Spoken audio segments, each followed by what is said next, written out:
이제 오늘은 172쪽이고요. 홀로 앉아 있어라. 수행자의 길은 혼자 가는 길이다. 홀로 있을 때 즐거움이 찾아온다. 그랬고요. 그 다음은 보면 또 우리는 숲속에서 외롭게 홀로 살고 있다. 숲속의 나뒹구는 나뭇잎같이. 하지만 많은 사람들은 우리를 부러워한다. 마치 지옥에 떨어진 사람이 천상에 사는 사람을 부러워하듯이. 이랬어요. 이 수행자의 길은 이제 혼자 가는 길이다. 독자적으로 자기의 길을 가라. 이렇게 얘기를 하는데, 여기서 말하는 이제 이 홀로 있는 길이다. 또는 이런 표현은 우리가 항상 어딘가에 의지하고 의존하고 기대려고 하고 나 혼자는 이렇게 당당히 서지 못한단 말이야. 자기 혼자서는 뭔가를 이렇게 하지 못하고, 보통 이제 사람들은 늘 어딘가에 이렇게 나를 든든하게 해줄, 나를 이제 당당하게 해줄 무언가를 찾고 있어요. 그래서 뭐 돈이 좀 있으면 든든한데 돈이 없으면 괜히 나약해지는 것 같고, 뭔가 좀 명예나 뭐 이런 권력이나 이런 게 있으면 좀 어깨 힘이 들어가는데 그게 없으면 좀 작아지는 것 같고, 또 남들이 나를 인정해주고 칭찬하는 게 있으면 뭔지 모르게 이렇게 나는 괜찮은 사람인 것 같고, 또 남들이 나를 무시하고 이러면 내가 참 부족한 사람인가 싶어서 기운이 쫙 떨어지기도 한단 말이죠. 그냥 있는 이대로의 자기로서 그 어떤 무언가에 기대지 않더라도, 무언가를 소유하지 않더라도, 무언가를 갖고 못 갖고와 상관없이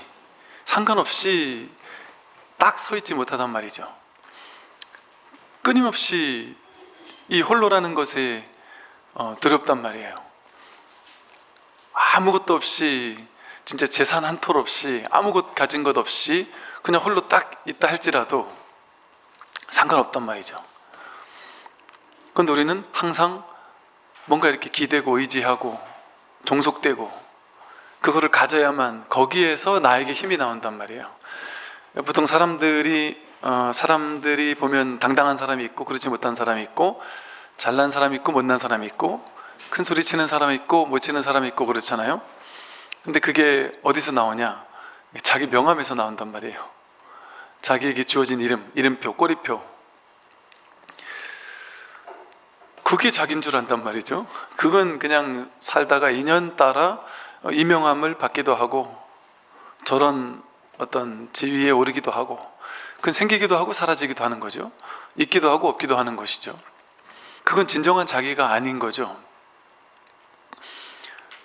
근데 우리는 이 진정한 자기에 관심이 없으니까 늘 이렇게 있는, 둘이 아니게 홀로 있는, 이걸 홀로라고 말을 했지만 홀로라고도 말할 수가 없어요.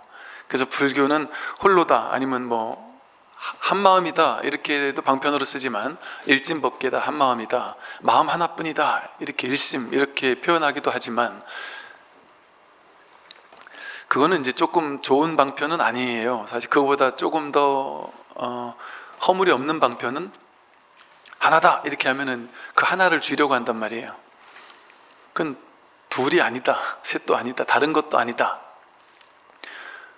그렇게 얘기를 한단 말이에요. 보통은 불이법이다 이런단 말이에요. 둘이 아니다, 불이, 둘이 서로 다르지 않다, 둘이 아니다.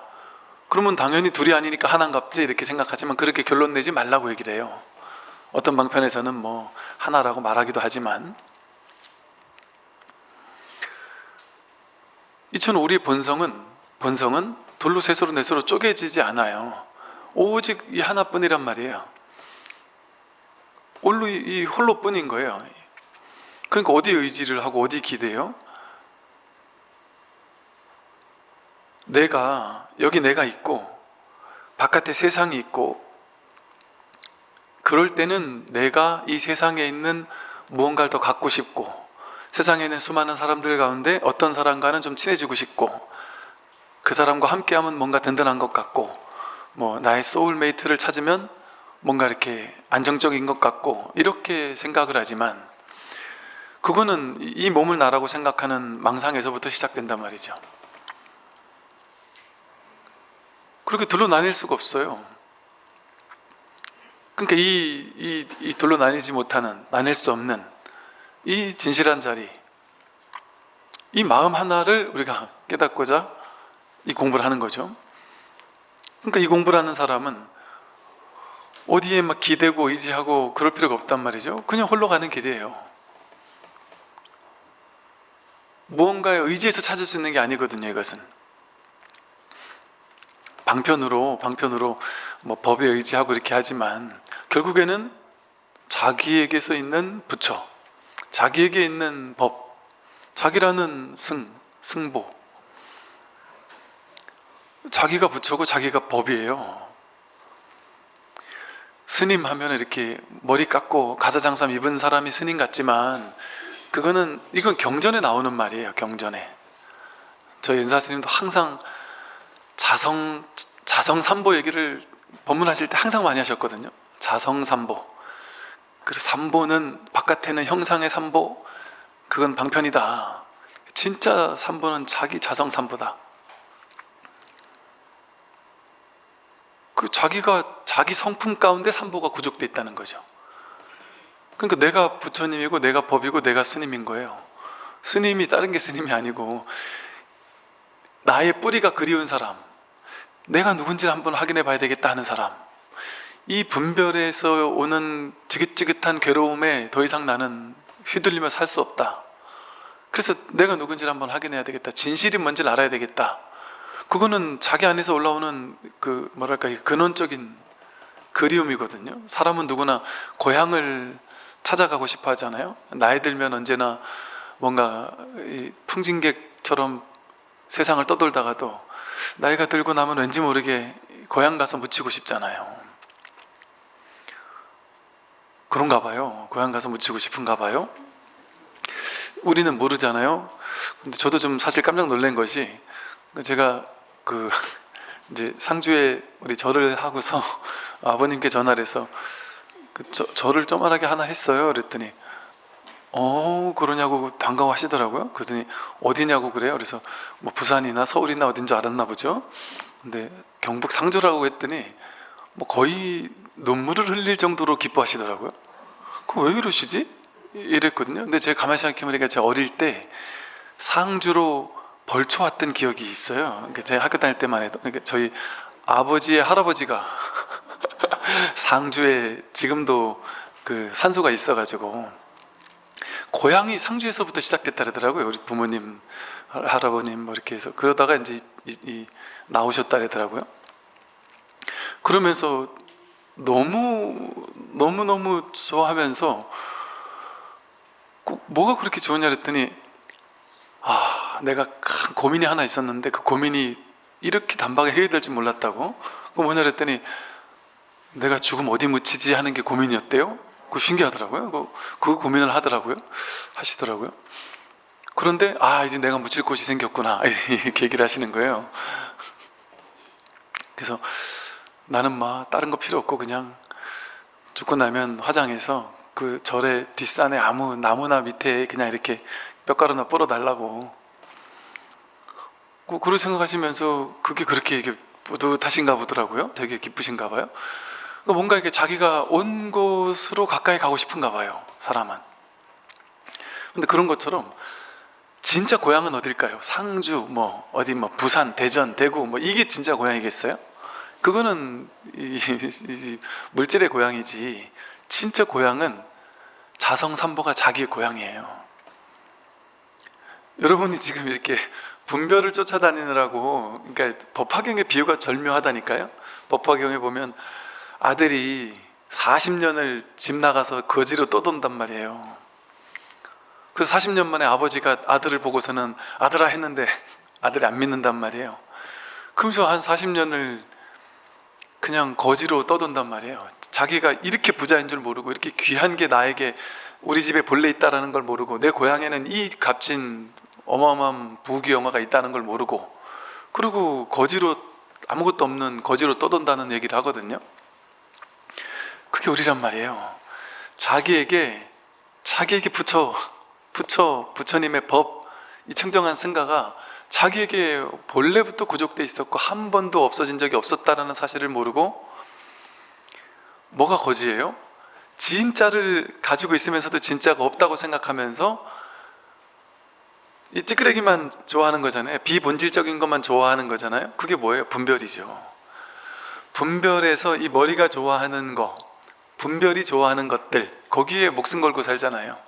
돈, 명예, 권력, 지위 뭐 이런 이 모든 것들이 다 분별에서 인연따라 생겨나는 것들이잖아요.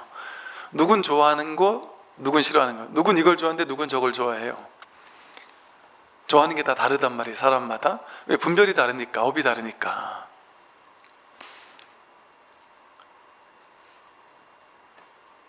그러니까 내가 값지다고 느끼는 게 다 다른 거예요. 이게 거지들은 여러분이 거지라는 게 아니라 우리가 거지인데 그게 이제 법화경에 비유해서 그렇다는 거예요. 법화경에 비유해서 이게 자기를 놓치고 사는 건 거지와도 같단 말이죠. 또 법화경에 이런 비유가 있어요. 친구를 만나서 술 한잔 했는데 친구가 이 자식이 친구 녀석이 그냥 완전 거지로 사는 걸 보니까 참 불쌍하고 안 된 거예요. 가지고 이 친구 같이 술을 진딱 먹고서는 둘 다 떨어져 잠에 들었는데 새벽에 일어나서 이 친구는 사업을 하는 친구니까 워낙 부자고 사업을 하는 친구니까 이제 길을 떠나야 되는데 아침에 일어났는데 얘는 떡이 돼서 쓰러져 있는 거죠.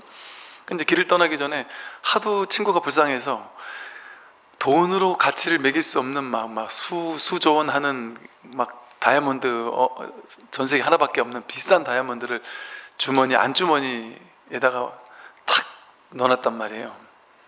그리고 이제 떠났단 말이죠, 친구는. 그러고서 한 몇 년 지나가지고 이 친구가 이제 그거 팔아가지고 막 떵떵거리며 살겠구나 싶어서 그 친구 만나러 고향에 왔더니 여전히 거지 짓을 하고 있는 거죠. 그래서 너 왜 이러냐 그랬더니 뭔 소리냐, 내가 원래 거지인데. 넌 거지가 아니잖아. 너에게 보배가 있잖아. 그랬더니 나한테 무슨 보배가 있냐, 말도 안 되는 소리 하지 마라. 너 안주머니에 손 한번 넣어봐라.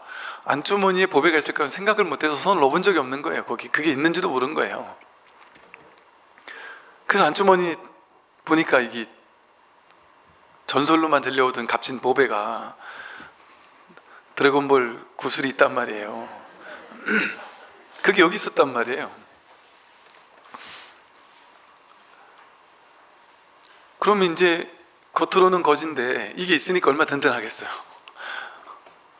여러분도 겉으로는 막 없이 살아도, 막 돈 없이 살고 여전히 가난하게 살고 여전히 아끼고 살아도 통장 잔고가 일단 딱 찍혀 있는 게 있으면 언제든 가서 내가 뽑으면 되니까, 그럼 겉모습은 거지일지라도 내 근원에서는 든든할 거 아니에요. 겉은 똑같이 살더라도.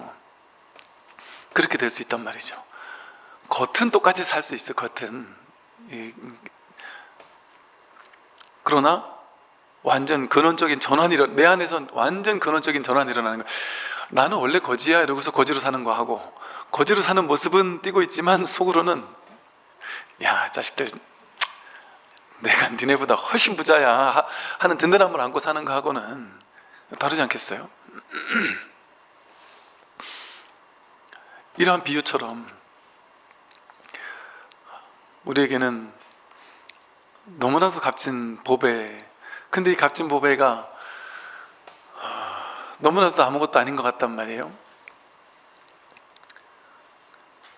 어떤 거사님께서 여기도 법회를 여러 번 오래 나오시고 이 공부에 대한 간절함이 20대 청년 때부터 있었다. 그래서 온갖 온갖 서적 안 읽어본 게 없다. 옛날부터 오쇼에서부터 시작해서 막 온갖 명상 서적 안 읽은 게 없고 지금까지 계속 공부를 해왔고, 찾고 찾다가 도저히 이게 다 머리로밖에 안 되지, 도저히 모르겠다. 그래서 이제 이 법문을 듣고서는 야, 이 서원이라는 게 이게 정말 내가 찾던 것이었구나. 그러고서 딱 나머지는 쓸어버리고 그냥 이 공부만 딱 하려고 이제 딱 매진해서 이 공부를 한단 말이에요. 너무 이 자리가 확인하고 싶은 거예요. 너무너무 간절한 거예요. 근데 이걸 모르는 게 너무 막 답답하고 화도 나고 분하기도 하고 막 너무 모르겠으니까 너무 간절하게 일하다 말고도 와가지고 틈만 나면 듣고 차 타고 다니는 시간이 많으니까 네 듣고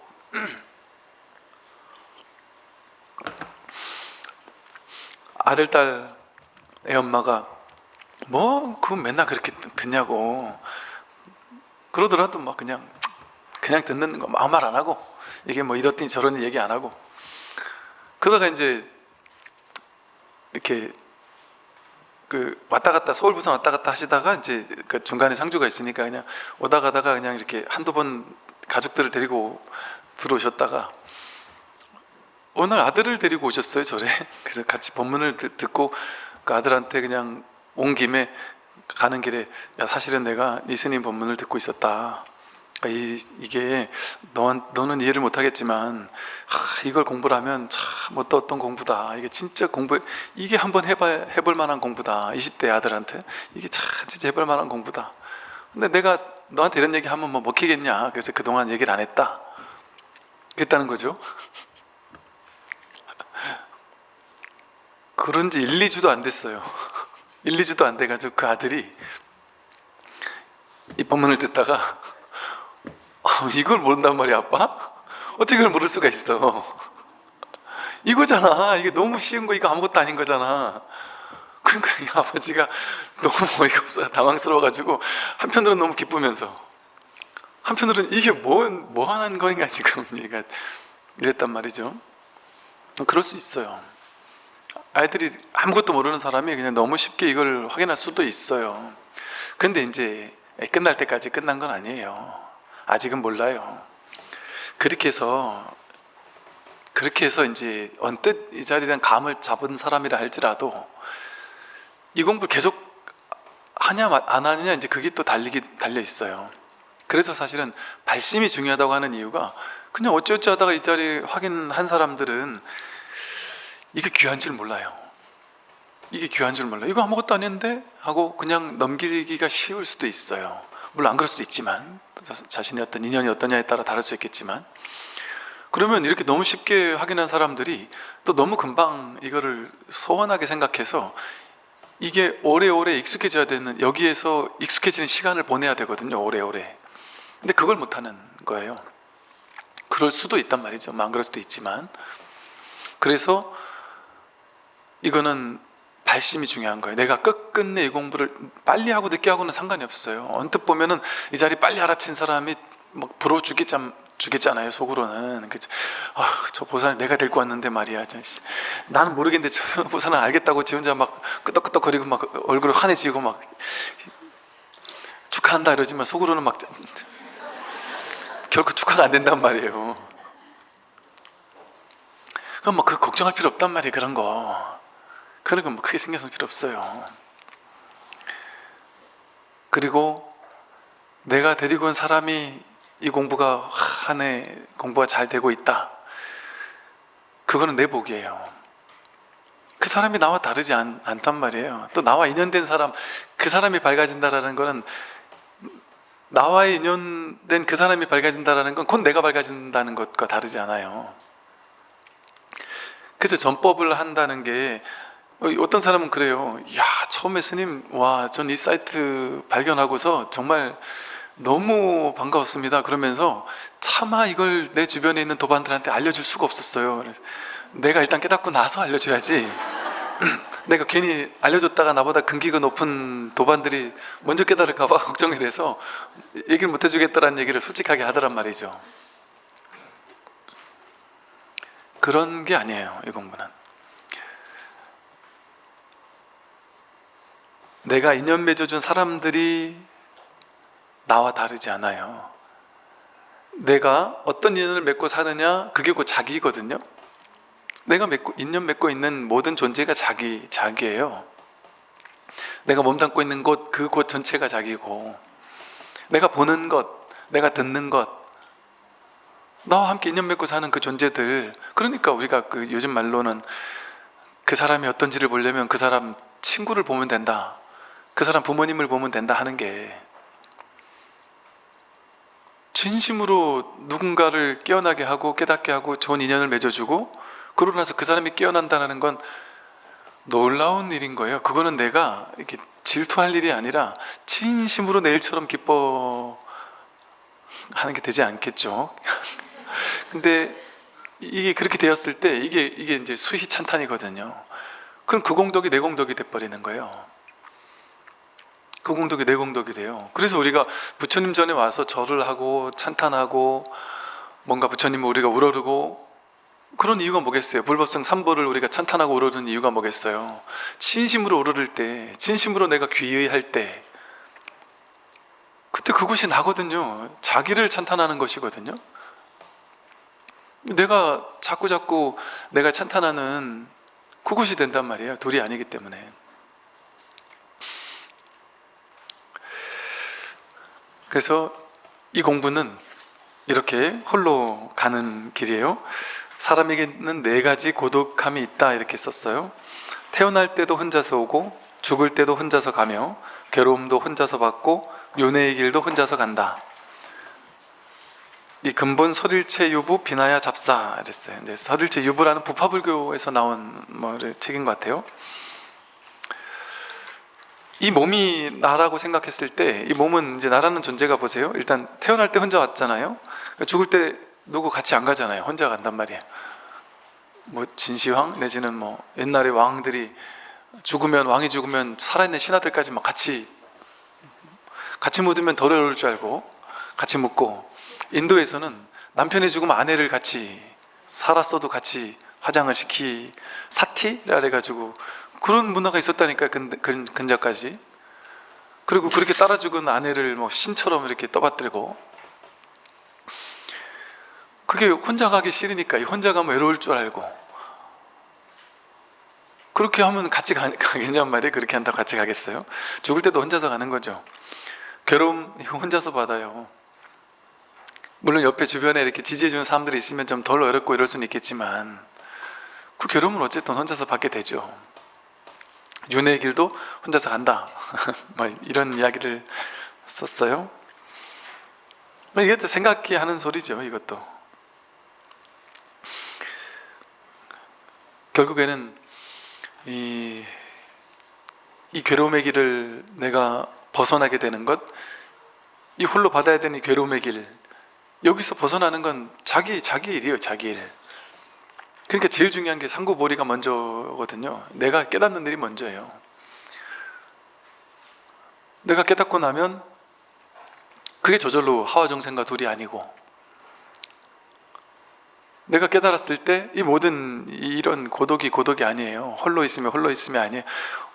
본래가 홀로 있을 뿐인데 이 홀로 있음이 전체와 함께 있는 것과 둘이 아니에요. 다르지 않은 거예요. 결국엔 이 고독한 길을 무수의 뿔처럼 혼자서 가야 되는 거예요. 어차피. 그런데 누가 뭐라고 하든 그냥 이 공부를 해야 될 수밖에 없어요. 이 외로운 길에 남들이 보면은 미쳤나, 저 사람 요즘에 완전히 어디 저 사이비에 빠졌나 이렇게 생각할 수도 있단 말이에요.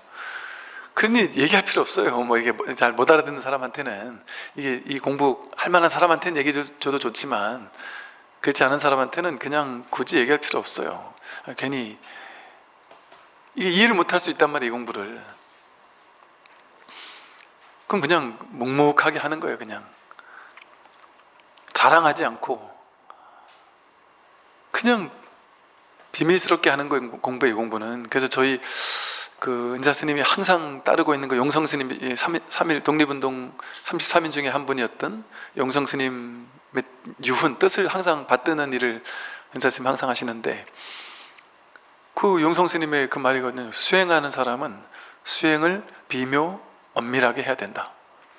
비밀스럽게, 남들에게 티내지 않고 자랑하지 않고 내가 이만큼 공부됐네 이렇게 하면서 공부하는, 티내면서 공부하는 거 아니다. 그렇게 얘기를 했단 말이죠.